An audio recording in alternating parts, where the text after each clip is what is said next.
মায়াপুরে এসে ইসকন মন্দিরের অন্নপ্রসাদ না খেয়ে ফিরে গেলে কখনো হয়?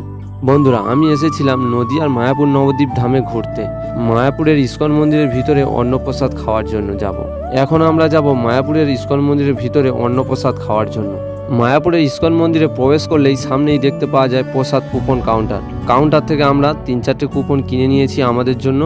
এই ইসকন মন্দিরে অন্নপ্রসাদ খাওয়ার জন্য এখানে 2-3 রকমের কুপন রয়েছে। 60 টাকার কুপন, 80 টাকার কুপন, 150 টাকার কুপন।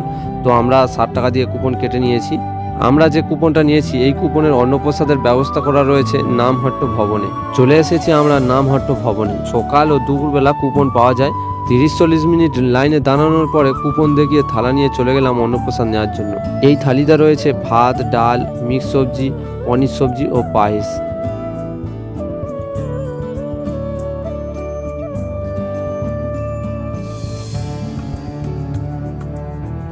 অন্নপ্রসাদ খাওয়ার পরে এখানে হাত ধোয়ার জন্য খুব সুন্দর জলের ব্যবস্থা করা রয়েছে। মায়াপুরে ইসকন মন্দিরে এসে অন্নপ্রসাদ খেয়ে সত্যি খুব ভালো লাগলো। তোমরা কখনো যদি মায়াপুর ধামে আসো, নিশ্চয়ই ইসকন মন্দিরের ভিতরে অন্নপ্রসাদ গ্রহণ করবে। বন্ধুরা, ভিডিওটি এখানেই শেষ করছি। ভিডিওটি ভালো লাগলে একটি লাইক করে শেয়ার করে দিও।